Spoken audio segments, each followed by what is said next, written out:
because when the day you was born, you've been, you know, even your parents. One of the things that we understand when we get older, your parents is doing what their parents did for them. They doing what their parents did for them. So it's been a cycle that's not been broken, and it ain't that you got to try to break it. And you know, but you got to, like, a lot of parents don't teach their kids to think. You know what I'm saying? Like understanding, and like you can be a parent, but at the same time and establish, authority and establish however you want to establish, but at the same time understanding that my kid is growing and developing. I want my kid to understand things in a certain way, and I want them to make decisions. But understanding that, hey, man, if my kid is a 10-year-old, they can't make certain decisions that because he got a 10-year-old mind. My kid is 16 years old. He got a 16-year-old mind. So the maturity and stuff is not there on certain things, but you got to, help them understand a lot of things. And so what I would say is this, man, when we was talking about earlier, is the reason why a lot of people on the passenger side, the reason why a lot of people just go with the flow and everything like that, because that's what they've been taught to do all their life. And so, and the crazy thing about it is most parents, if you tell them that that's what you taught your kid to do, they're going to be like, no. And they're going to argue it. But then when you actually get down to the point, they're going to realize, like, dang, I didn't realize that I was actually doing that, and because somebody did it to me, and then the person did it to them. And the reason why I'm saying that, I seen a girl. It was a girl that we was on a recruiting trip. We was yesterday, and she was just talking, about college, and she was like, "Yeah," she said, she wanted to get a degree in something that she was doing, and she said it was challenging. She said she enjoyed it, she loved it, and she decided to go and change degrees. And she said, and one thing that she realized is the when she was going to school, she, most people go to school because, they don't really know what they want to go to school for. He said, because, the whole time everybody trying to, push people to go to college, and they say, hey, listen, you need to be in this because this is what's going on. You need to be in IT. You need to be a doctor. You need to be a lawyer and everything like that. And I always tell my kids all the time, I said, listen, man, tell me, I said, people would really go crazy if a kid, look at them and say, I want to be an athlete. Yeah. People would go crazy on a kid that say, I want to be an athlete. And you know how I look at that, John? I think when somebody say that, if that's what they say they want to be, you know what I'm saying? Now, of course, kids understand that, hey, man, everybody's not going to be professional. But at the same time, it's a lot of stuff around being an athlete that you can do if you don't become a professional. You can coach. You can be around the sport. You can become an agent. You can do anything that's got to do with athletics that you would probably enjoy just because, you know what I'm saying, that's your passion. So what end up happening is people get dogged for saying I want to be an athlete. But I ask the question is this is the question I ask. So if a kid is in the 12th grade, 2 kids are in the 12th grade, one of them played sports ever since he was a kid. The other kids just went to school and did everything. But that one kid say, I want to be an athlete. The other kids say, I want to be let's just say a lawyer or whatever. It don't matter. You know what I'm saying? Whatever they say they want to be. Okay, right now, out of high school, who has the most experience in whatever they say they want to do? The kid that say, I want to be an athlete. I've been playing since I was in the 2nd grade. So when it comes to being an athlete, I'm pretty good at what I do. You know what I'm saying? So if I want to, go to college and try to do that, if I want to do anything on a professional side when it comes to athlete, if I want to train somebody to be an athlete, whatever I want to do, I done experienced at that. So if you experience at that, and then the person to say, I want to go to school to be this, bro, you don't even know if you're going to like it or not. So now you go to school and you paying all this money to become the person that you want to become and to get the degree you want. How many people change degrees once they get there and don't really know? The reason why is because somebody told you what you wanted to be, and you sit there and say, okay, I'm going to be that. Then you get to school and be like, I don't even like this stuff. Now you want to change your degrees. Now you're trying to find something that you really like. Then you get a degree in that. Then you get out of college, and then you don't even go do that. You know what I'm saying? So it's like, to me, I feel like it don't have to be an athlete. It could be anything. If you have experience of doing something while you young and all the way up, and then you say, hey, I want to go be that. It don't matter what it is. That's cool to me. I look at that because what you did, you was able to decide what you want to do based off a lot of things that you didn't experience coming up. But if you come in and say, I want to be this because my mama and daddy said this is what you're going to get a degree in, and then you go to school, you don't like it, then you change it, then you don't like that. You know what I'm saying? People look at you like, dang, you indecisive. You don't even know what you want to do. Man, like, you got to give people a chance. Like, shoot, you know, when you young and you put somebody in soccer, they don't like it, and you put them in football, they don't like it, but then they put them in basketball and they love it. Like, they went through 3 different things before they found something that they really like, but they like sports. You know what I'm saying? And so when it comes to different things like that, you know what I'm saying? And I'm not just speaking on sports like that's it. I'm just saying anything. It could be cooking. It could be anything. But when people got something that they passionate about when they're younger and they want to do it, like me, I give you an example. When I was 14 years old, no, actually 13. Somebody said, hey, man, what do you want to do? I wanted to be a barber. They was like, well, what else you want to do? You know what I'm saying? I want to be a barber. They was like, well, barbers don't really make a lot of money, so what else do you want to do? I said, I want to be a barber. And they was like, why? Because I just started cutting hair and I love it. And they was like, oh, okay. Well, you'll figure out something else you want to do. I'm a barber.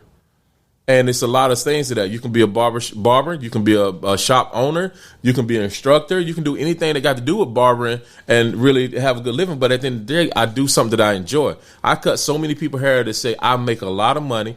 I do well in life and everything, but I do something I don't really care for doing. But mentally, like, you know what I'm saying, they don't like that part of it. They just like the money on it. You know what I'm saying? Right. And so when you're dealing with you doing something that you don't like doing, but you're doing it just for the money, like me, I love cutting hair. And so I don't, when you, what they say, when you love doing something, you know, when you're doing something you love to do, don't feel like you're working. And so me, I love cutting hair. I always have.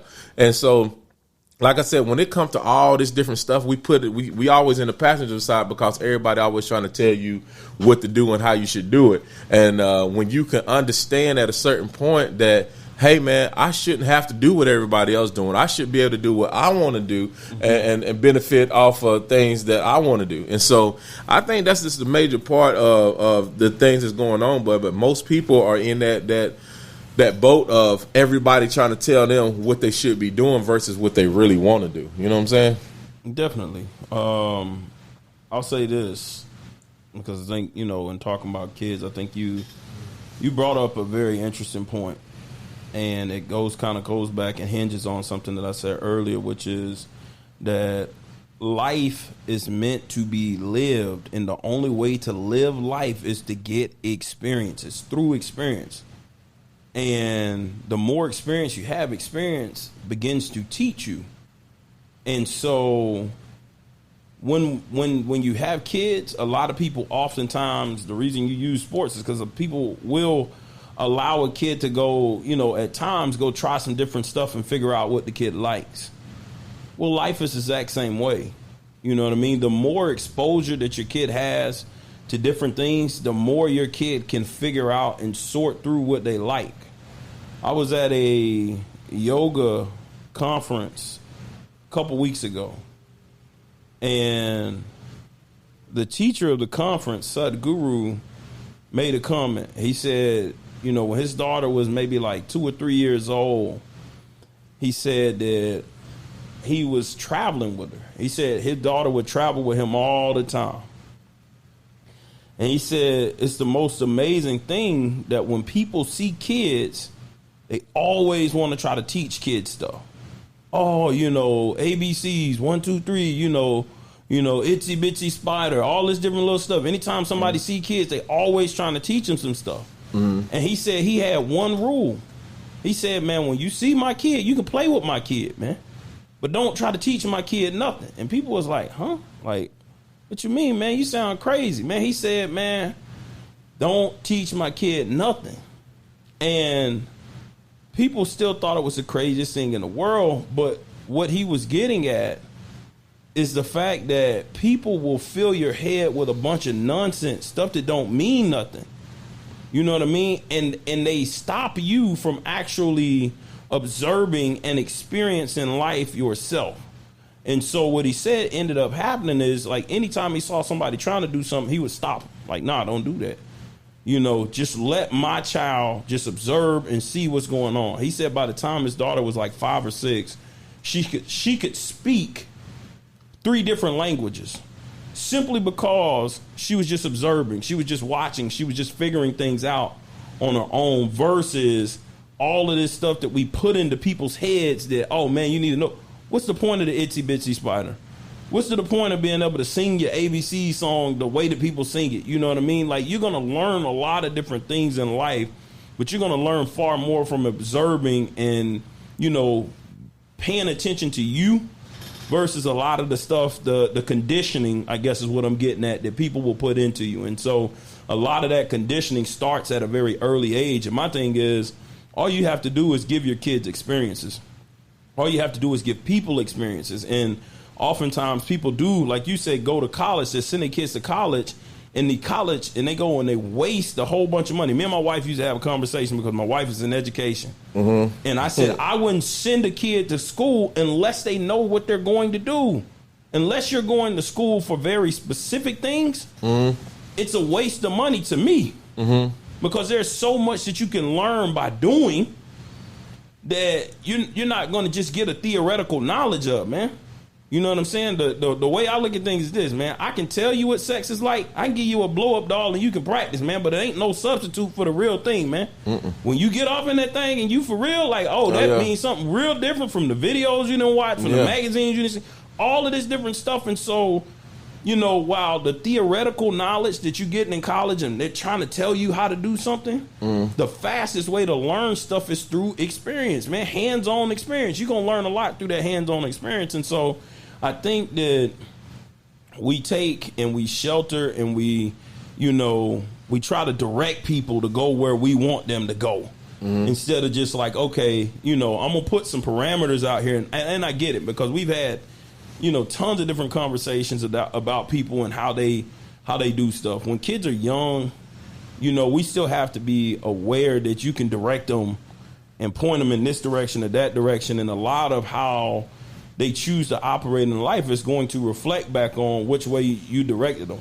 Did you over-direct them? Did you oversteer them in one direction or another? Or did you leave some room for them to see and to figure things out, you know? The crazy thing about what you're saying is, you know, when we look at parents and we saying that stuff about the kids and allow your kids to grow and allow them to learn a lot of different things and allow them to experience certain things and all that, but understand the age, you know, and the mental, you know, where they at and all that stuff. The problem is the parents don't even know it, bro. Like, the parents don't even know how to even do that because they never done it. They never experienced it and none of that stuff. So it's like, you know, how do I understand what you saying and being able to practice that when I don't even, like, I never experienced it. What you telling me now today is new. And so when you telling me something that's new and I'm supposed to try to talk to my kid about this stuff, I'm probably going to do the same. I'm probably going to do the same thing that my parents did with me, or, you know, something else. Like, you know, it's just crazy. It's crazy because, you know, it's just weird because, like I tell you, the girl we seen the other day at the school, she was part of recruiting, and she told me, she said she was a kid that I can just tell. She questions a lot of stuff. She enjoys different things, and she's a smart girl. She just told me, she was just like, she said, you know, one of the things I never really liked about school, she said, we go to school 12 years, and she said majority of the stuff that I feel like, she said, in my opinion, that we learn, that a lot of the stuff we're not even going to use. She said the stuff that happens with our everyday life, and we know what we need in everyday life, like all the stuff when it comes to money, when it comes to credit, being able to buy stuff, when it comes to all these different things. She said we got to have special courses to get that kind of stuff in school. She said, why is the stuff that we need to function every single day is not the stuff that we actually learn about going to school?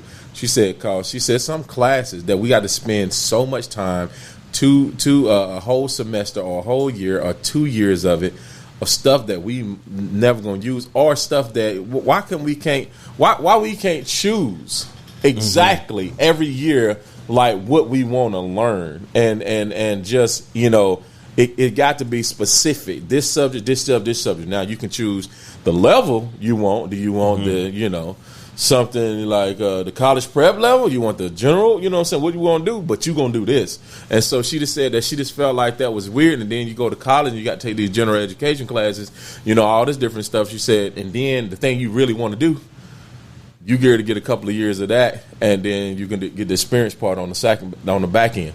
She said like it just. She said I just felt like you going to school from first grade all the way to 12th grade, learning a lot of stuff that we're gonna use and a lot of stuff that we're not gonna use.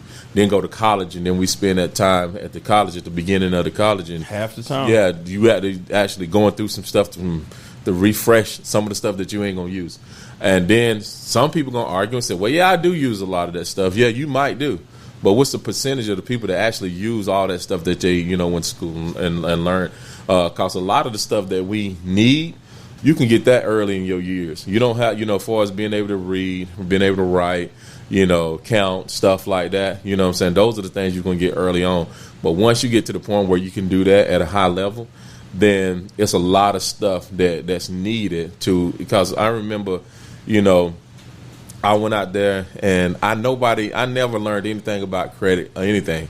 And I remember I used to go to the mall and they used to be like having these little toys and gifts and stuff. They say, hey, fill out for this application and you can get one of these.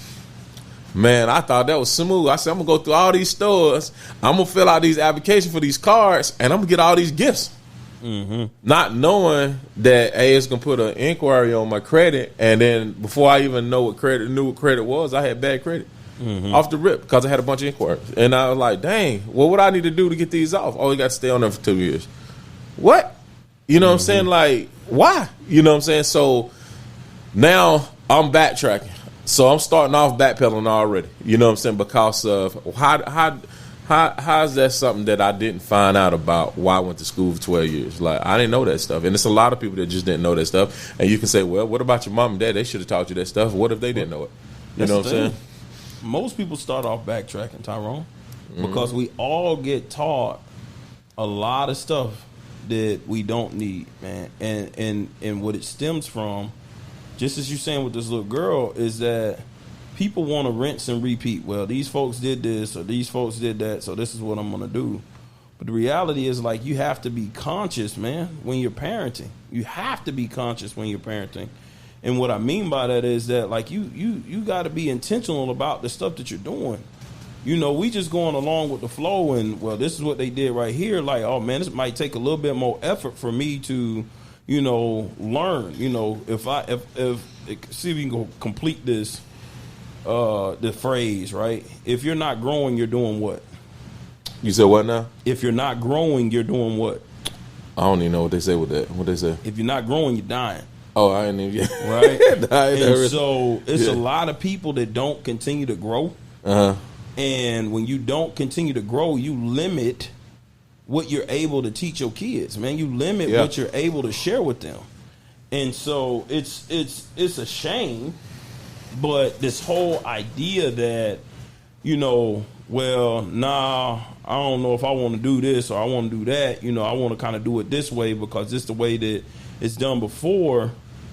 Like, that's the default way that most people are going to take, man. Most people are not willing to explore. People going to call you a radical parent. They're going to call you crazy. There's a lot of stuff. That's 100% right there. Anytime you try to say something that's different from the norm, everybody going to think something wrong with you. But that's the way we've been programmed, man, to operate in a system rather than to actually think. And we see it now because each generation is deeper and deeper into the system. And what I mean by that is that you and I grew up in a time where you had to have some critical thinking skills. Oh yeah. We didn't have so much technology that we were engulfed by it. We still had time to go out and explore life. You could go ride your bike, go be around the neighborhood, and you figuring out stuff. Okay, well, how I'm gonna get this, or how I'm gonna do this, or you making up stuff, but your mind was engaged in a way that you had to figure things out. We are continuously moving further and further away from that, and we're going toward more of this just like, hey, man, dumbing down what I feel like is society and our kids by just, this over usage of technology, man. And so we so like glued into it, and some of it does come with some convenience, right? But we still cannot overlook the ability to think and the process and the reason and the stuff that makes us human, the stuff that makes us great is our ability to use our minds. We use our minds to create all of this stuff so that we don't have to use our minds, which is crazy, right? Yeah. You know what I'm saying? But the thing about it is, guess what, though? Where we at today, that's going to get worse because a lot of people are trying to figure out ways to let everything think for them. You know what I'm saying? They feel like, hey, let me just put in this, and it's gonna come up with all the different things. I don't have to think for myself. Back to what we was talking about with the parent stuff and everything, like the other thing that I think is that I seen this when I was younger, and I used to wonder why this happens. But when I got older, I understood, and so a lot of parents, like I said, they don't know exactly what to do, so they do the best they can, right? Okay, when they do the best they can, they're doing what they was taught to do, right? So when they raise a kid, when that kid get older, and that kid realize like some of the stuff you was teaching me was not gonna help me, or wasn't really for my benefit, or just I didn't know a lot of stuff that I should know by now, like all these different things, and then they look, and some kids don't look down on their parents really, but they look at their parents like it's a lot that you don't know, and they come back because they older now, and they done learned a lot of stuff, and experience a lot of stuff in the world and stuff, and they come back to their parents, and they kind of not treat their parents bad, but they kind of act as if their parents is not that smart, and I hate that. I see that, but a lot of the ones that really have a lot of respect for their parents and don't do that, those are the ones, to me, this is my opinion, the ones to me that I felt like those parents, even though those parents knew that their kids were going to learn a lot of stuff, and when it come to education, when it comes to knowledge and stuff, they're going to be just because of time, they're going to know a whole lot of stuff, a lot more than they knew at that time or whatever, because just the times and just the way the time's going. But they respect them because they gave them a lot of different information, a lot of different things to prepare them for everything that they was going to go that they were going to face in the world. Not when I say that, I'm not talking about like, okay, the other parents didn't, but some of them, like I said, they did the best they can with what they knew.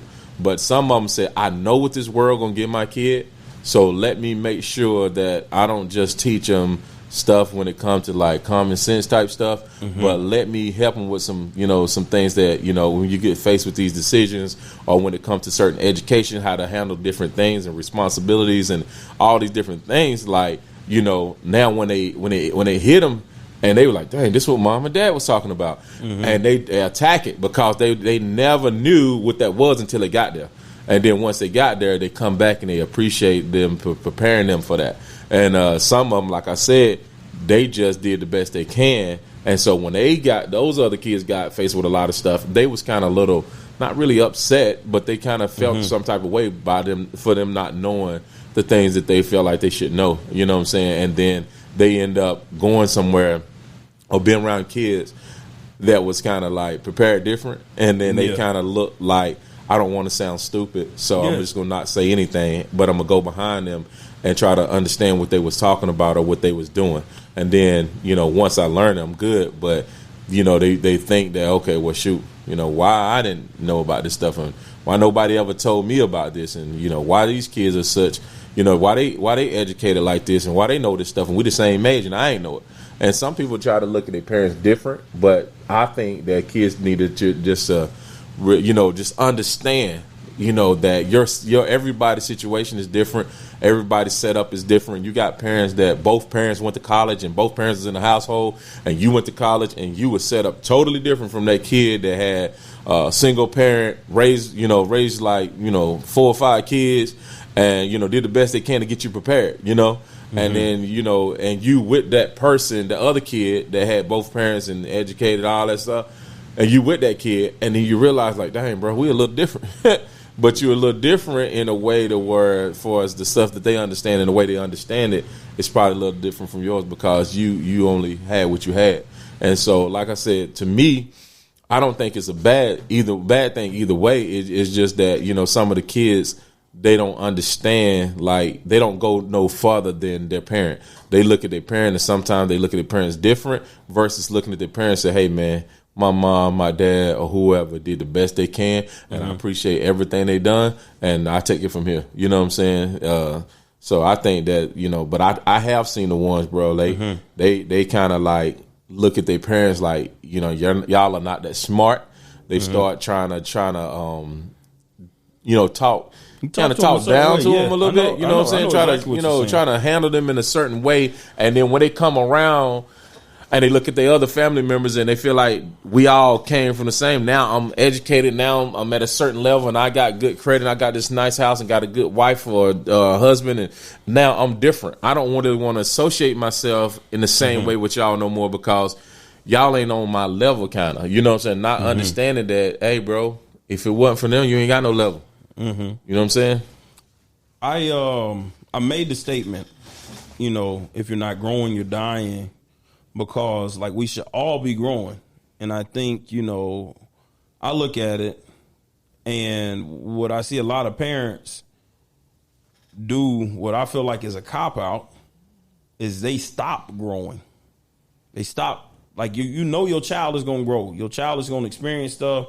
Your child is going to have different things that go through life, and you know your child is growing, but you have to grow at the same time your child is growing. And that's why I said, like, there always has to be this commitment to growth, and it's got to go on both sides.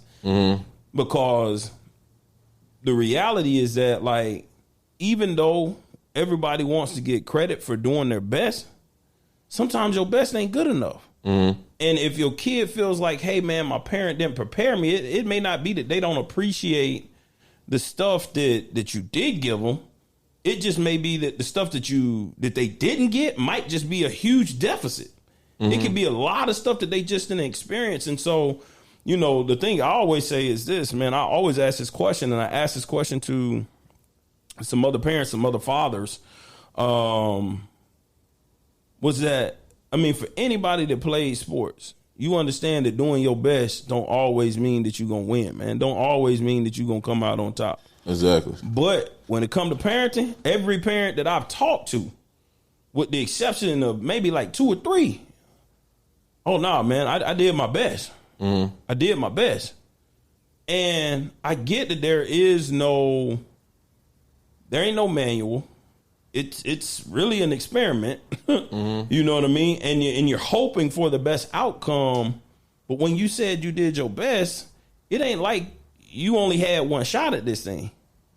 You got years.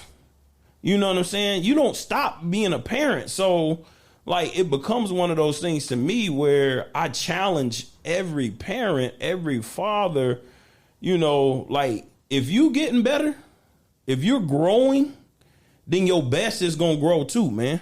And so if you talking about the best, you know, from 10 years ago, that might not be good enough for today. Same way that, like, when we were growing up, you know, hey, man, if you had your high school diploma, you could go get a job, work 30 years, and you're going to be straight. You go try to do that now, today, and that thing probably ain't going to work out too well for you, right? And so I understand the standards or the expectations of the past, but it's one of those things that, like, you have to realize, I think as parents, that, like, you're not preparing your kid to live in the world that you grew up in. That's key right there. You got to be preparing them for this. Hold on, say that one more time, though. You're not preparing them to live in that world. So that standard of what your best was then, like, that's not going to be able to carry the kid in the world that they're going to live in. So if you're not growing, if you're not trying to better your better or better your best, then it becomes one of those things where your kid's probably going to end up with a lot of deficiencies. And I can't be upset with the kid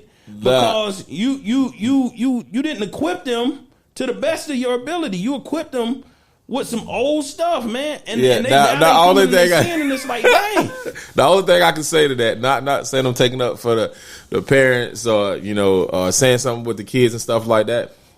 Back to what I was saying earlier. A lot of parents don't even know what you just said. A lot of parents don't even know that's happening. I understand. So in their minds, they think when they say they did their best, Yeah. they really felt like they did all I could.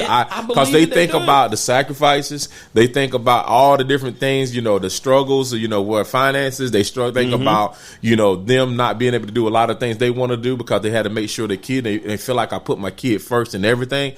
So a lot of the stuff that they did, you know what I'm saying, it might not have been, you know, always the, you know, setting their kid up to the point where the success level gonna be like super crazy, but at the same time, they think in their mind that I did all I could, you know what I'm saying, but not thinking that, hey man, your kid is growing up. They're gonna be in a different world than you was in. They're gonna be doing different things. You know, all that different stuff. Like they're not thinking that. They just thinking that, hey man, once I get this kid to where, you know, he need to be, then he going to be able to put himself around some other people that's going to help him out and being able to, like, you know, teach him some different things. And then, you know, I'm going to be that parent to say, hey, I'm proud of my kid because my kid is doing this.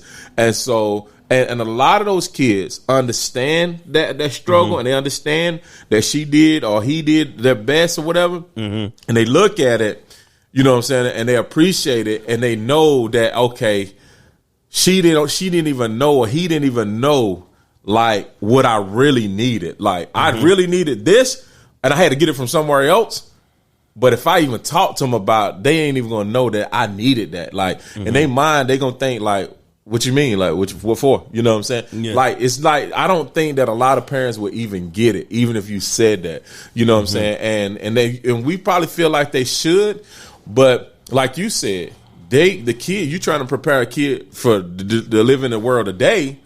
Those parents never experienced the day. You know what I'm saying? Right. They experienced then. So everything they doing is what they know of then. You know what I'm saying? So like when you get to the point where you've been around a lot of people and you're around a bunch of educated people and then you're around a bunch of people that's, you know, just homegrown, they ain't really did too much. When you around a lot of different people that think different, it allows you to try to understand a lot of different people in the way they think. And you know what I'm saying? So when most of those people that's like that, they ain't around a whole bunch of people. I know a lot of people, man, you know, shoot, they ain't they don't do not watch TV, bro. Like that's the most they gonna get out of everything. You know what I'm saying? That's my point, man. That's my point, man. If that's all you're doing, then you're doing a disservice to your kid. And every parent that I've talked to has said, man, I love my kid. I want the best for my kid, you know. And so if you love your kid and you want the best for your kid, then hey man, it's going to require you to be all in, man. It's going to require more than you to like go understand some stuff a little bit more than you did. Because when I go back and I have conversations with parents and I ask them about like what they liked about what their parents did, how they like this and this, it's a lot of stuff that parents will repeat that they didn't like or didn't appreciate when their parents did this. Man, well, I done felt like my parent didn't do this. Then you got some on the flip side of that the stuff that they didn't get from their parents, they're trying to make sure and they'll over provide that for their kids because they didn't get that. You know what 100%. I mean? And so it becomes one of those things where like I always wonder like, okay, or how are you looking at it? You know, I've played the role of father for a lot of different kids, but I don't have my own biological children. And so, you know, over the last couple of weeks, I asked a lot of questions to a lot of different fathers in terms of like, you know, what does it mean to be a father? What is this? And one of the reoccurring themes that I heard and I was happy to hear was this about teaching.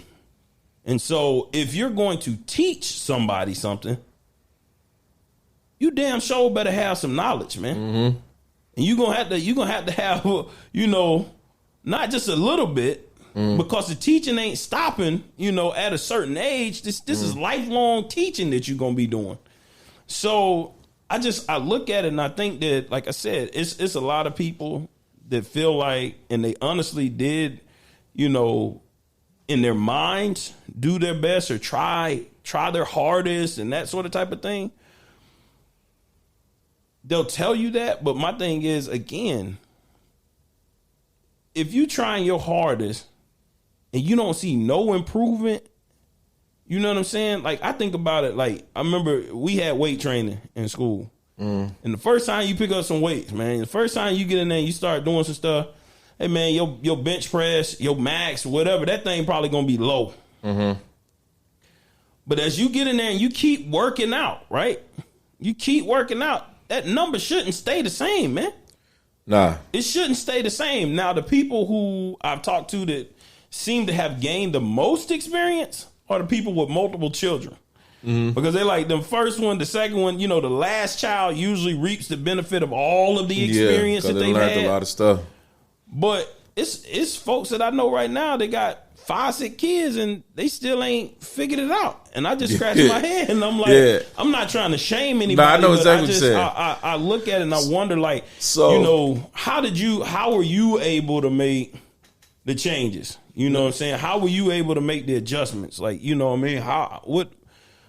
I know where you come from. I know the mindset that a lot of people have around you just from the conversations that you and I have had.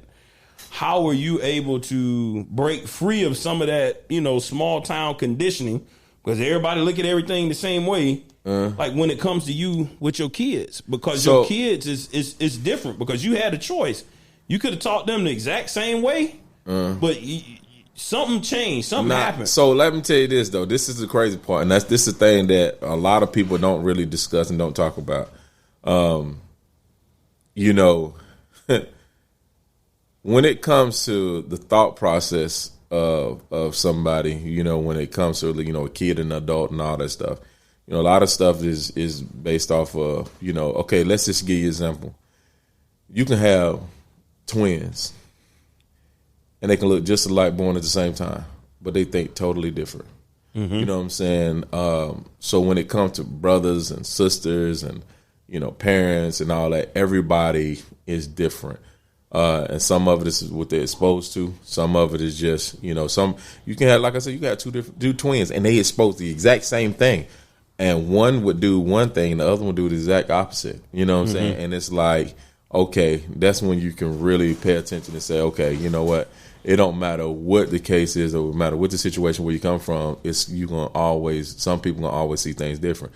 So when I'm coming up and, you know, everybody, you know, if you around and everybody going through the same stuff and everybody struggling, doing all kind of different stuff, you know, you're going to have a thought of, man, do I want this?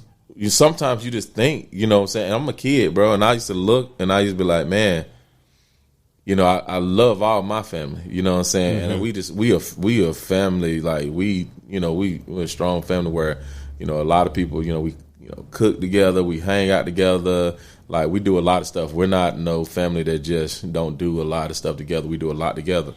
But the thing about it is, you know, when you're growing up, just like you were saying earlier, the things that you feel like you're missing, you wanna when you get older, you like, man, I'm gonna do this because I don't get to do this.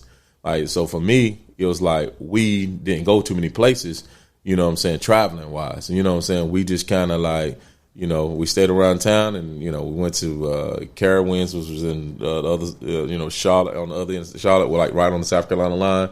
But we didn't go out of town, nothing. We didn't do none of that stuff. So I used to see all these TV shows and stuff and movies, and I was like, man, I want to go out of town one day. You know what I'm saying? And I just start looking. I said, man, I want to really travel when I get older. And then you start looking at other stuff and you start thinking of things that you don't have as a kid. You know, I wanted my dad to be around a whole lot. You know what I'm saying? I wanted to, you know, I used to dream about this, you know, me and my dad is doing everything together and, you know, just having a great time. And that wasn't the case, you know what I'm saying? And a lot of stuff happened, you know what I'm saying, for whatever reason it is. But I was like, man, when I get kids, man, I'm going to make sure I'm going to be the best dad in the world. You know what I'm saying? So then I start thinking about, you know, it's a lot of stuff that you think about as a kid that you can't wait to be adult so that you can kind of do it how you want to do it. Because at that point, you ain't going to have, you're going to be able to, you know, make your own money, live how you want to live and do what you want to do without, you know, a bunch of restrictions, you know what I'm saying? And so, you know, I kind of was like waiting, you know what I'm saying? So, my mom, I ain't gonna lie, she did a great job with us.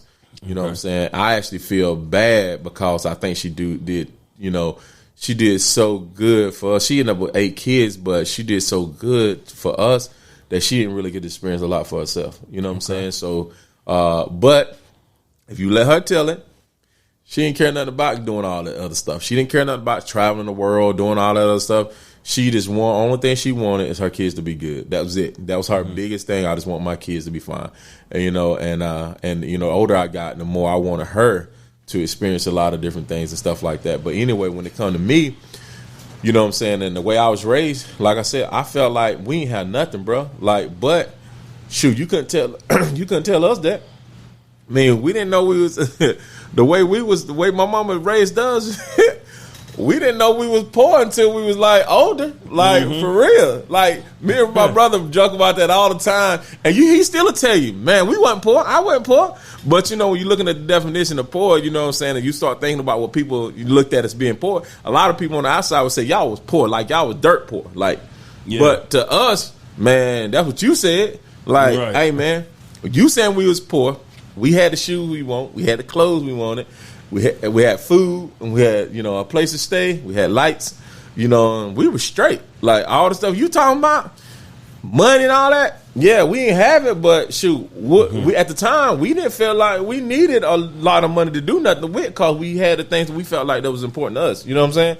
And so, Rodney tell you right now, like, we weren't poor. You know what I'm saying? And that's what he'll say. I start laughing because, when you really go look back on it, bro, like my mom, she made us feel that way. She took care of us in a way to where we felt like we were straight. And like I said, when it comes to like my mom, I just look how hard she, did how hard she went after things for us. You know what I'm saying? I wanted to make sure that I can be able to, provide for my family and do the things that, what my family, like my mom did for us. And so my mindset coming from something like that was, hey, man, if my mom was ever let me try to get myself together because my mama ever in a situation, where she needs some, I'm on it. So when I was 16 years old, I remember working at the schools and doing all these different things and making money. And I mean, I worked all the way through the summer. And I remember just like it was yesterday, man, like my first check was like about $400. And then my second check in the summer, like I forgot what it was, but it was a lot. You know what I'm saying? Like it was a lot. Man, you know what I told my mama? I said, here, you can have all this money. Only thing I want to do is take me a little bit out to buy the clothes that I want. Me, I want to pick my own clothes out. Let me get this. The rest of it, you can just spend on the kids for school or whatever you need to do. I don't even care. But I worked the whole summer and gave her everything and told her to do that with it. And the only thing I want to do is pick out my stuff. I needed five, pair of pants and some shirts. And that's all I wanted, some shoes. That's it. The rest of it, you can do whatever you want to do with them kids, with the kids and everything. And I was the second oldest, so, and never had I just looked at it like, dang, I want my own money. I don't know why, she didn't even ask for it, bro. But I just knew my mom because my mom's the type of person that if I needed anything, she gonna make sure she ain't gonna just spoil me. But if it was a need, like she gonna go to bat for me, bro. And so when it came to my way of thinking, I learned a lot from her. And so I seen how she moved, and I made sure that when I had my kids, anything like I said that I felt like I needed, most of it from my father's side that I didn't have, I wanted to be that for my kids, my boys. I got 3 boys. I wanted to be, to be the case. And so when people look at me now and they said, man, you did a great job with them boys, man, you this and that, you and your wife, y'all, whatever. A lot of people don't know the story behind it. Like, that was intentional, bro. Like, I wasn't going to have it no other way. You know what I'm saying? Like, just from my experience and what I didn't have, I and of course, like you said, I did run into that point where I actually sometimes overdid it because I felt like I needed to, what I'm saying? Because I want them to get what I didn't have. But then sometimes when I talk to my boys and I ask them questions about certain things, they didn't understand, like, kind of like a lot of stuff. So like, one of them, I remember they was like, yeah, your dad, when you was little, and your dad how did y'all do it? And I realized they didn't even know, like, I didn't have what y'all got. Like, I ain't had that. Okay. And so when I start talking to them, I had to break it down and like tell them, I said, listen, don't get it twisted, bro. I love my dad. Like, and he know it. But when it came to me growing up, and the stuff that I felt like I wanted and needed from my dad, like, you know, it's a lot of stuff going on, and he went around like that. And for me, that hurt me. So when it came to my kids, I wanted to make sure that I ain't gonna let y'all feel how I felt. You know what I'm saying? Okay. So y'all gonna be straight. So I had to explain to my kids about that. And, you know, they didn't know. You know what I'm saying? They thought everybody got what they got and you know, experienced what they experienced. And I was like, you know, when it kind of the way I did with my kids, I just tried to pour into them but not spoil them. But I wanted to teach them a lot of stuff. I wanted to prepare them. I mean, now they ain't perfect kids right now. You know what I'm saying? Nobody is. But I will say that, you know, a lot of people that know them look at them and be like, man, these kids was raised right. You know what I'm saying? I feel good about, you know, what I was able to do. Now, guess what, though? It took a whole bunch of sacrifices, bro. When I tell you sacrifices, it took a whole lot. And I know a lot of parents do it, but some of the level we did it on, a lot of people won't be willing to sacrifice what we sacrificed to make sure they was, you know, getting in position to get what they got. You know what I'm saying? And so, like I said, I think it was well worth it. You know what I'm saying? I'm 46 years old now, and I got a kid that's about to be a senior in high school and about to go to college. And shoot, you know, Lord's willing, because of the way things are set up, we don't have to pay for none of that stuff. And so, you know, if once that stuff is done, then shoot, man, you know, I don't look at it like we force financially that we have to do a whole lot for them. You know what I'm saying? Because they're going to get to the point where they good. And for us to be still in our 40s and with this going to have no kids in the house and being able to kind of do what we want to do now, you know what I'm saying? I really appreciate kind of how we kind of did a lot of stuff. But a lot of stuff was through help with a lot of people, prayer, all kind of different things. But we went through a whole bunch of stuff to try to go through that. But like we were saying earlier, though, when it comes to parents, when it comes to kids, and kind of raising kids, the stuff we did, I guarantee you most people wouldn't want to do that, man. I mean, I even try to, on the football recruiting side, I just tell parents basic stuff. Like, this is what you need to do. You're going to have to take a kid to camps. You're going to have to do this right here for kids in order for them to get there. But if you do this with your kid's ability, he might be able to get something. Parents be like, oh, nah, I ain't doing that. Just stuff like that. Transportation. You know, just being there, like, I'm not doing that. And so they'll figure out, can he go with you? There's another way around this thing? No, he got to go with you. You know what I'm saying? But what I found out is dealing with a lot of parents ain't willing to do all that. Are they willing to take money and put it to their kid, but they're not willing to use the time. They'll rather use money over time, and they don't realize that the kid need more of the time than the money. So let me ask this. You say you feel like you have done a good job, you know, not without sacrifice and, you know, help from other people. What do you feel like a good father is? Shoot, man, I'm be honest. Or what makes a good father? What makes a good father? My definition of that is going to be, it's going to have to include multiple things, and one of them is, like I told you, one of the biggest things that I found out that made the most sense, and I still hadn't told him to the day I got to find him and tell him. But at the time, it was he's a pastor now, but it was Minister Bates, right? Oh, okay. Yeah. When I was my kids was small, and I was working at over in Goodfellas, and he told me one thing. He said, listen, one of the things you got to do with your boys, he said, and I'm telling you this, he said, and you know, I'm just being honest with you because you have to do it.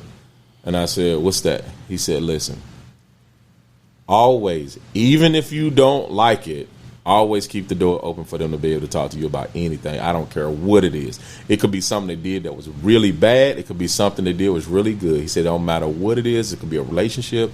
It could be anything. But if your boys feel like I can talk to my dad about anything without feeling a certain way, he said, that's great. He said, because that door is open for them to come talk to you. He said, but if that door ever closes and they feel like they can't talk to you, he said, the chances of that door opening back up, it's going to be slim to none. They'll find somebody else to talk to because they don't feel like they can talk to you. Me, personally, I felt like I was trying to establish that a lot, you know what I'm saying, to make them help them understand they can talk to me a lot. Now, listen, 100% of everything? No, they probably wouldn't, just because, some stuff they'd be like, I know this was crazy, so I ain't even gonna talk that about it. Because they know that it ain't something that's gonna do nothing crazy to them, you know what I'm saying? But it was like, or they'll tell me later on about it. But a lot of serious stuff, they really talk to me about it, don't matter what it got to do with. So I think keeping the door open for communication is key for us as a father. I feel like, one of the things that a lot of people think, and I think is confusing to a lot of people right now, is when you're trying to teach your kid how to be a man. I think people take that now. That's different now. So people look at that as, when you're trying to teach your kid how to be a man, you trying to, say that, oh boy, you just gonna do this, and this is how you gonna do it, and and it's all this authority, and you just got to listen to me and shut up, boy, and do this. It's not like that, bro. Like, for real, it's not like that. When you're trying to teach your kid how to be a man, is one thing you got to understand. The world gonna look at him as a man. Okay. And if the world gonna look at him as a man, and he don't know how to be a man because you didn't teach him how to be a man, because the world telling you don't really talk to him about that type of stuff, or in a certain way, then what's gonna happen? How he gonna turn out? What I mean by that is this. One thing that young men have to understand is, when you become a man, there's certain things that's going to be required of you. All right. You mean you're going to have a wife one day. You're going to have kids one day. You can't be on the same level with your kids and your wife. You can't be that. You can't be like, well, I don't know what to do. Well, yeah, what y'all going to do? How y'all going to do it? No. You the man, bro. You the head of your household. You're going to have to figure it out. You're going to have to make things work. You're going to have to fix it. You're going to have to be the leader. And how you gonna be that guy if nobody teach you how to be that guy?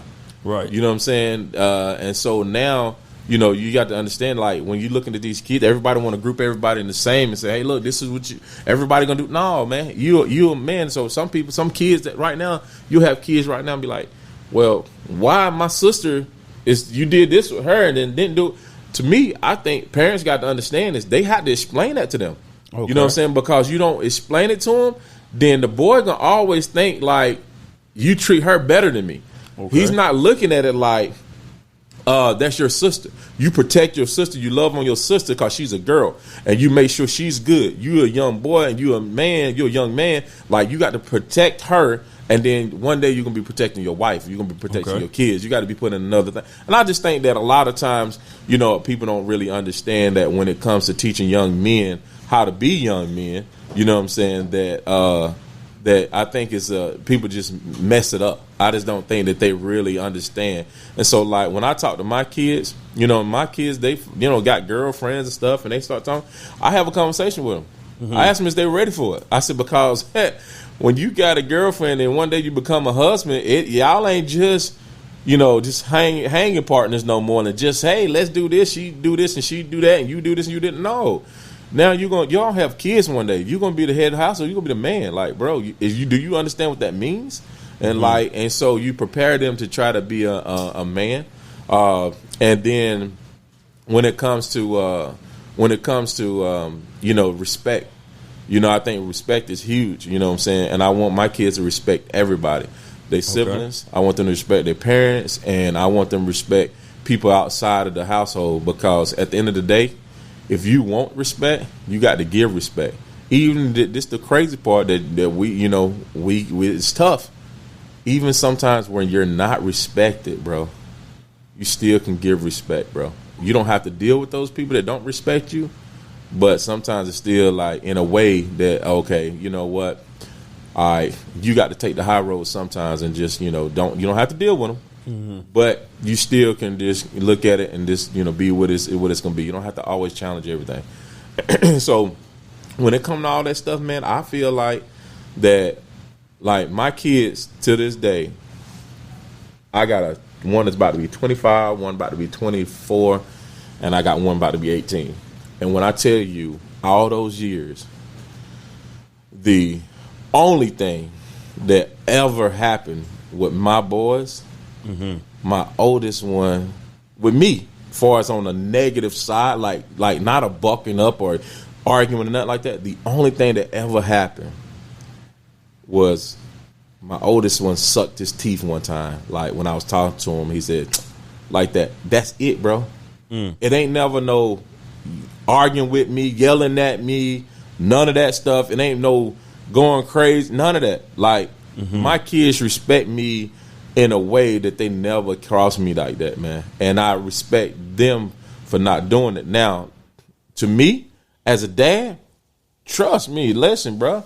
I have kind of got a little bit out of hand. I might have been out of pocket a little bit at times. Okay. But I come back to them and let them know, bro, I was out of pocket, bro. Oh, really? Yeah. Oh, wow. I was out of pocket, bro. Like, hey, man, my bad. You know what I'm saying? Because I want them to, if they going to respect me in that way, I got to give it to them, especially when I know I'm wrong, though. You know what I'm saying? Like, it's times where, you know what I'm saying? How often are you wrong? Huh? Hey, listen, it all depends. You know what I'm saying? Like, now we do have this thing we do that we think is funny. My wife, she don't necessarily think it's funny, but we think it's funny. Is when we know one of us is trying to prove that the other one is right and the other one is wrong, we do this little debate thing and go back and forth, and we'll keep doing it, but it ain't no negative thing. You know what I'm saying? And then we'll just cut it off for whoever we feel like won it at the end. But it's one of those things where it's a laughing thing. And my wife was like, why y'all keep doing that? But we do it in a way to where as soon as we start doing it, we know who's right and we know who's wrong. But we going to just play it off and keep doing it until it's like, you know, we start laughing about it because we know what happened. And so we both learn from it because it'll be one of those situations where, you know, it's, I don't know, it's a little connection we got. Because as soon as it happened, we automatically know, dang, bro, like I'm wrong. Or they be thinking like, dang, I'm wrong. But I ain't gonna tell dad I'm wrong. So now I'm just gonna say, yeah, dad, this, and that. And so I know it, and then I just entertain it. And that's kind of the way we do it sometimes. But like I said, when it comes to being a father, man, I really feel like, you know, those are some of the things that can help, you know, that I feel like helped me becoming a pretty good father. And I feel like my kids, you ask a lot of questions, man, and not now ask a lot of questions, but sometimes when they answer those questions, it might not be the answers you want, but at the same time, you got to be able to, you know, just understand that, like, when I deal with my kids and I talk to my kids, everything's not gonna be perfect. They might say some stuff that I'm really gonna be like, in my brain, I'm tripping about it, but at the same time, I know whatever come out my mouth, whatever message I deliver, it's going to impact them in a positive or negative way. So you be careful what you release, because at the end of the day, do you want to release something that's going to help them grow from whatever it is, or do you want to release something that's going to get them to fight against you? You know what I'm saying? Because at the end of the day, it could go either way. You know what I'm saying? So tell me this, man. I mean, because I think that's really what you're saying is really powerful, and it's thought provoking. And so the question that arises in my mind is, like, how did you develop this concept? How did you come up with, you know, this is in terms of what makes a good father? Being that you said, you know, your father hadn't always been there. Did you pull this together from other people? Was it other folks? Like, and then the I guess the time that you grew up in, you know, everybody didn't have this type of approach. So again, how were you able to come? Oh yeah, I got that one. You know what I'm saying? It's a completely different approach. Parents, you know, growing up, you know, fathers growing up when you were a kid would look at this, and most of them will probably be like, "Oh, nah, yeah, right, man, I ain't doing nothing like that." So man. It was multiple things, and these are all the things that was included. The first things first was, like I was saying earlier, is me knowing what I wanted from a father, you know, growing up. That was one thing. The second thing is a lot of stuff I learned from my wife's dad, Jeanette's dad. He taught me a whole lot, you know what I'm saying? Because he had two boys that he already had raised, and, you know, and I'm dating her. And so me and him talked a whole lot. So I learned a lot of stuff from him.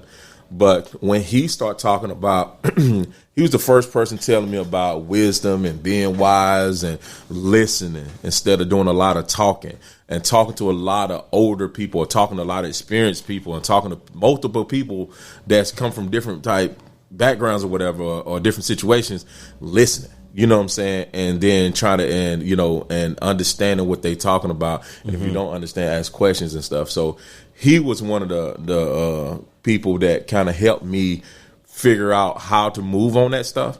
and then being able to talk to. So when he said that, what I started doing is I started talking to a lot of men that was older than me.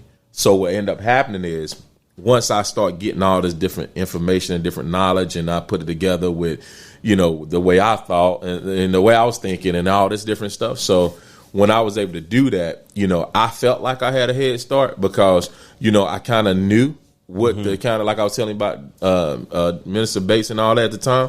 I feel like that I was one of those guys that I'm not trying to look at old people as old heads. I'm not trying to look at people like, man, they old and they don't really know. Those are the people I want to talk to. You know what I'm saying? Because I want to see. Now, not saying our experience is going to be the exact same, but they're going to be able to tell me something that's going to help me, help my kids. You know what I'm saying? And so, because they done been there, done that. You know what I'm saying? Now, of course, like you said, it's been different times, different age and all that stuff. But, they did a lot, you know what I'm saying? And I felt like that, listen to older guys, you know what I'm saying, just paying attention, listen, not doing a lot of talking, and then ask a lot of questions. I said that kind of helped me, you know what I'm saying, to get this information that I had and store it in my brain so that when when I'm dealing with my kids, you know what I'm saying, I kind of knew how to handle it. Because, of course, you think about it. For me to be a dad, not really to have my dad around and do some of the things that I did done with my kids, like, man, I didn't experience it myself. You know what I'm saying? So, like, how do I do that? And that's what I did, man. I really thought about what I wanted, but I also talked to my wife's dad, and he kind of helped me out a lot because he loved to talk. He used to love to talk, and when he loved to talk, he kind of like gave me. And when he seen that I was engaged, he kept giving me information. He gave me so much information. My wife was like, "Bro, like he came over here to talk to me." You know what I'm saying? Like, why are you talking to him so much? But I told her I enjoyed talking to him because he had so much knowledge about a lot of different things. And so I just think that's where it came from. And that's why when I done got all that information, that's why when I see a lot of young dads and I see a lot of people and they experience certain things, I find a window or I find a little opening, and I like to talk to them about certain things because some of the stuff I see some of the dads doing, they don't understand the outcome that about to happen. And I say a lot of things in nice ways and different ways to where they understand it so that, hey, we talk about it. If you do what you do after this, and you take with this information and you do what you want to do with it. But sometimes I see a lot of dads, because I'm a barber, so I see a lot of dads that the way they handle their kids, that this thing could get ugly on the back end. But you don't know that because you feel like this is the right way. And so, sometimes I get an open and I try to talk to them, but not in a way trying to tell them what to do with their kid, but just kind of letting them know how a lot of things work, on the back end of the thing. So I'm going to ask you two last questions, man, and we'll wrap it up. One, how has fatherhood changed your life or impacted your life? I would say it made me, being a father, it made me just into a whole totally different person because what's funny is this, that you said that. It's a lot of people that knew me growing up, right? Shelby. A lot of people knew me growing up. And they see how I am with my kids, and they see a lot of things that happen, you know what I'm saying? They kind of see how I engage, just me and my relationship with my boys and stuff and being a dad. Some of those people, I guarantee you, if you ask majority of them, like, what you see with him and like, is this the guy you remember? 90-something% gonna be like, nah, that's not that guy. He was not that dude. Okay. Cause my thought process, I never at the time, I was growing up, I ain't had no kids, you know what I'm saying? So I was just, just doing whatever, and I really didn't care about a whole lot of stuff. You know what I'm saying? I just did whatever, it didn't even matter to me at the time. But when you have kids, especially when I had my oldest one, and I remember when, he came out, like, we didn't have a name for him. And we was just like, we were going to figure out a name once he get out. But when I saw him, I was like, no, he got to carry my name. Like, that's my boy. Like, he really got to carry my name. But that day, even when she was pregnant, I didn't even think the same.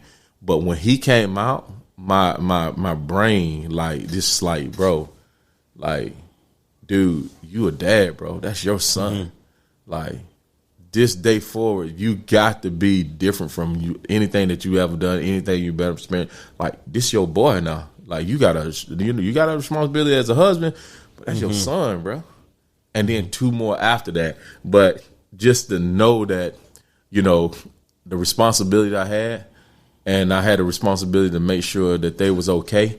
You know what I'm saying? Being a father, like, it really, like, changed just to who I was as a person. Like, it just instantly, especially when I seen them being born, the oldest one seeing them being born, it just like that automatically, changed me as a person. And did it make you better? Oh yeah, a whole lot. Because, I felt good because even though she was pregnant, it was different when the baby was born.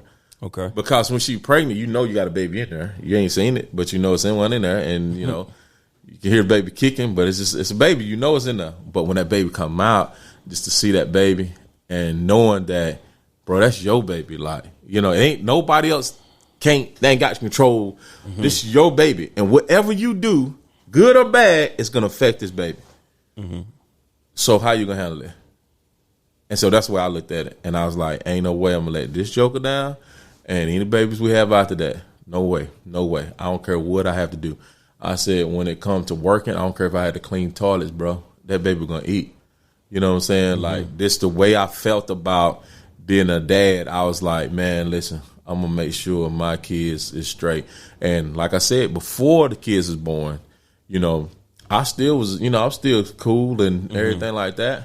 And I was a good person, hard working a little bit, but shoot, when they was born, it instantly changed my life. Like, I just kind of, and I ain't stopped since, bro. Like, it's been, hey, pedal to the metal, bro, for the whole time. Were you ever scared? Did it, was there like nervousness or anxiousness or? Never. Okay. You know why? Because in my brain, I didn't care what I had to do. I was willing to do whatever to make sure I was straight with these kids, bro. And so when you had that mindset that, hey, nothing matters but trying to make sure they straight, hey, man, it wasn't trust me, I had a bunch of crazy stuff going on, all that. But, hey, man, I was willing to do whatever, bro. Just to make sure they were good. And, just to fast forward to now, it's I feel pretty good because I'm gonna be honest with you, man.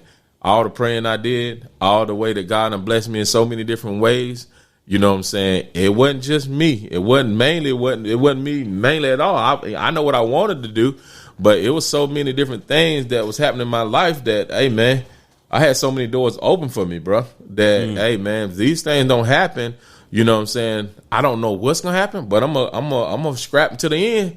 You know what I'm saying? But we was blessed to really have a lot of people to see how we was moving to really help us out, like to make sure that, hey, man, there's some doors that was open for us. You know what I'm saying? But it wasn't like nobody like just it's a bunch of handouts and none of that stuff. Yeah. You know what I'm saying? We grind that thing out. But I'm just saying, like, when it came to like. Sometimes we having opportunities, we were able to get some opportunities, but just like your opportunity was, you just had the opportunity. You got to do something with it. Yeah. You know what I'm saying? So it's like, that's it. That's all you got was the opportunity. Now what you going to do with it type stuff. Did you ever, feel like it was just pressure? Because you said you mentioned responsibility, and some people. Oh, yeah. That was a lot of pressure. Look at it and it's like, boy, I got to make sure, not only as a husband, but as a father, I got to make sure everybody is. Oh, it's a lot of pressure, like, and listen, what's crazy is this. Now the pressure part, it ain't that has been around for the majority of the time, because even though it looks smooth, it ain't never been as smooth as it looked. Like, I never told everybody like how this thing went from the beginning to the end exactly, bro. Because if you really hear all the stories and different things that went on and all the stuff that had to happen to make things happen. Now, I ain't do nothing illegal or nothing, but shoot, bro, the pressure was on, bro. Because and everybody that was on the outside looking in, they always thought everything was great because that's the way it looked. But they didn't know bro, this thing was far from gravy, bro. It was far from gravy. Like, you know what I'm saying? Just being able to, even moving to Georgia, like trying to figure out a better way to, a better opportunity for my family and all that stuff, man. That alone, was tough, you know what I'm saying, to do. It was a decision that I felt like needed to be made, but it was a tough decision to make. But to be able to step out and come down here and just say, listen, I'm willing to do whatever. Bro, I came down here in Georgia, bro, and I remember getting my apartment. I remember doing everything, setting up everything, paying a rent deposit, going to get some cleaning supplies from Walmart, and looking at, what we had left to our name, and it was $86. That's all we had. Only thing else I had, and I knew that was great, better than the 86, is my willing to do whatever for my kids and my family.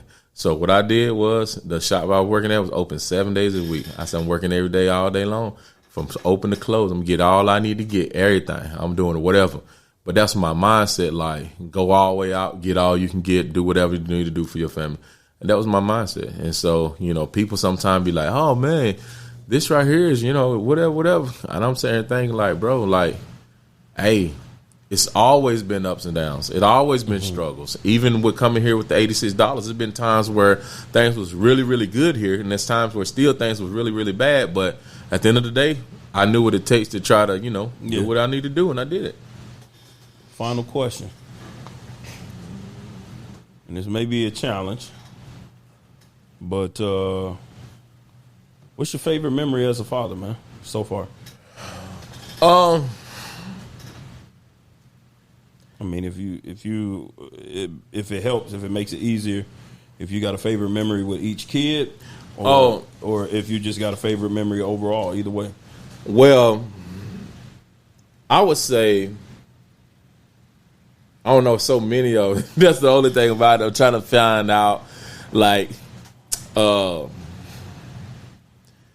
my favorite memories probably be more of a proud, emotional moment, maybe, because it's just sometimes you think about, how hard and all the stuff you worked to, everything you did to get wherever that kid got or anything like that.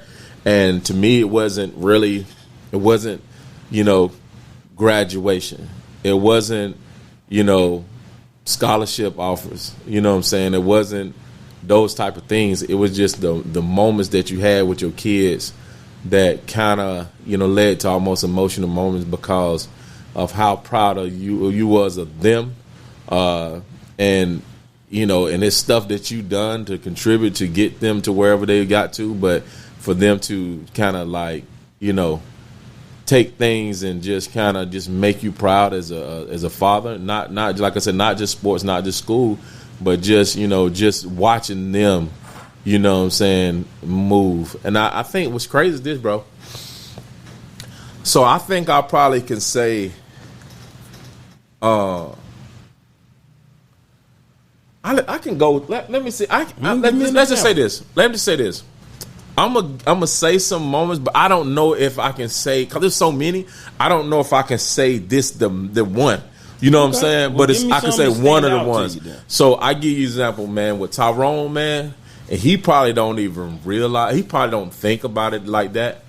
But I would say, now this do have something to do with football and stuff like that. This one of them. But like I said, we done did a lot of stuff that really, that was really strong in our family when it came to all the boys and stuff like that.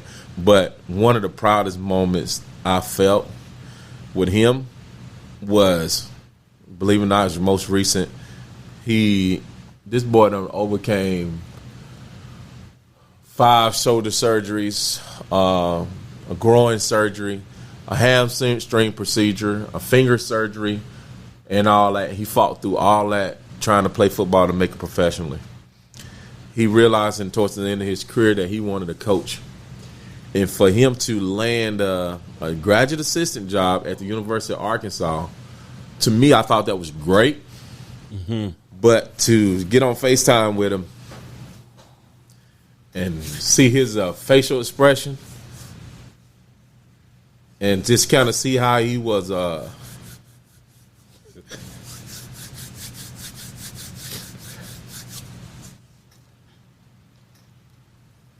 Take your time, man.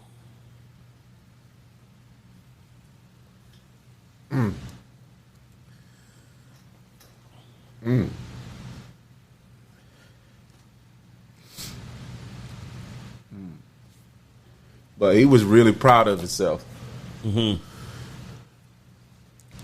Because of everything he went through to, get to that point and be in a position where he felt like, even though not making to the NFL, doing all the stuff he did, and get to that point, I seen it in him. Mm-hmm. And when I was there on FaceTime and I seen his smile, I seen just how proud he was of himself. Mm-hmm. That was a good moment for me. Because I was like, wow.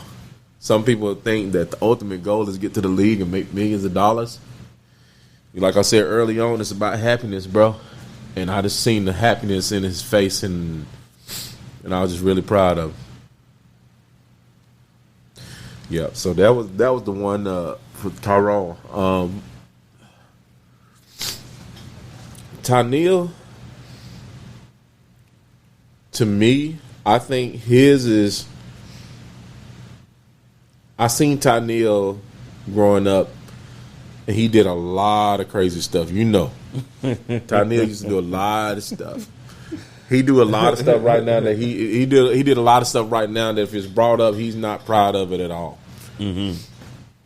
But just to watch how he done develop and how smart he is, making dean's lists, in a relationship for like 4 years with his girlfriend and attacking school like he's attacking it, playing football at the level he's playing at, and just taking care of his responsibilities, and just to see where he was to where he is now, has done made me like super proud of him. I don't tell him a lot. I tell him a lot, but not in a way to where it's all the time, because I don't want to water it down like it ain't really. Okay. Because sometimes when you hear something so much, it becomes watered down. Mm-hmm. You know what I'm saying? And so, just to watch how much he's grown and the man he's become, it really do something to me, man. I mean, just to see his growth. I don't really have to question a lot of stuff about him. Some of the stuff we talk about be the same stuff, but I don't really have to question a lot of stuff about him, because one thing I know about that boy, he love his daddy now, and so he always want to make his daddy proud. And sometimes I'll be trying to get him to understand that I'm proud of him regardless of whatever he do. But I think that sometimes he want to make sure that he's he want to know, he want to let his daddy know that, hey, that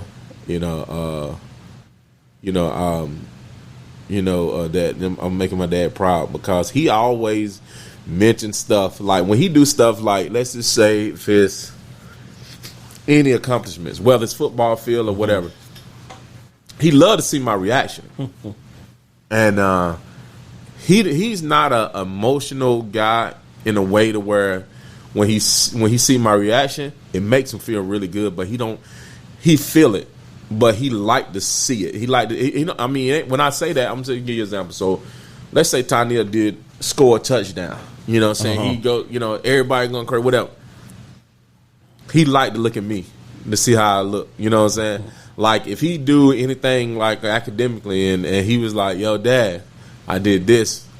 And he just listening for my responses, because he know that I'm proud of him. So when he do stuff that's kind of like really good, I kind of feel it. I kind of go crazy on that junk, and he love to.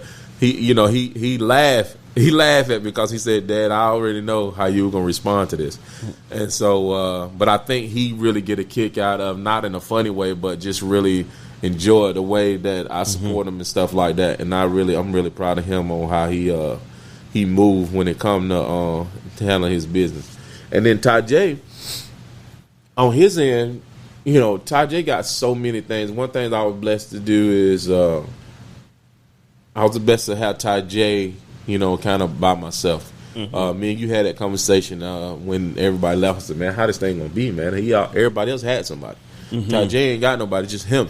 And so I said, but it's going to give me time to like pour into him a lot and teach him a lot of different things and stuff like that. But what I didn't know is, you know, all the stuff that I thought I was going to pour into him and teach him, like it was one of those things where he didn't need a whole bunch of that stuff because he already was a dude that was a self-motivated person about whatever he wanted. If Tajay wanted anything, I never had to like, Tajay, you know you got to do this. He always was on it. I don't care what it is.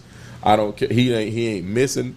Excuse me. He ain't missing nothing. He ain't, you know, he doing everything he's supposed to do. I got on him one time about his grades when he first, after COVID. So the COVID year was 9th grade year. He did a lot of online classes and he did okay. But his first year in high school, he failed 2 classes. And I got on him. And I mean, I got on him. From that point on, Tajay has been crushing it in the classroom from that day. And when it comes to like all his football stuff and just kind of way he handled his business and stuff like that, he's self-motivated. He do everything that he need to do. Like stuff that you have to tell a kid, hey, you know you got to do this. Never have to tell him that. Like extra stuff, never have to say anything. You know what I'm saying? When it comes to like school, sports, when it comes to anything. And so he makes me proud because, you know, he likes to handle his business and he don't want us to ever have to do a lot for him if we don't, if he can help it, he gonna try to do everything he can to keep us from, you know, doing a whole lot for him. You know what I'm saying? He like to be more of an independent kid, and he know that, you know what I'm saying, I love hard on him. You know what I'm saying? And he know it. And he'll get emotional though if you sometimes, like when you do something for him that he wasn't expecting, he'll get emotional and because he appreciate one thing. I tell you, bro, I ain't gonna lie, he appreciated mom and dad, bro. He do. He definitely appreciate us. You know what I'm saying? When it comes to that stuff, like he don't take it for granted at all. And this dude, he tell us thank you. Thank you for every single thing. I don't care what it is. Jeanette can fix him some breakfast. He gonna tell him, Mom, thank you. You know, like he appreciate everything.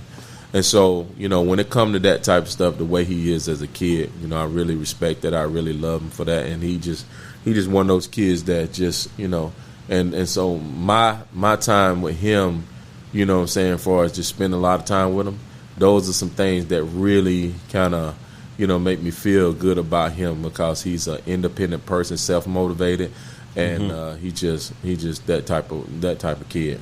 So I appreciate you taking the time, sharing your thoughts and your wisdom, man.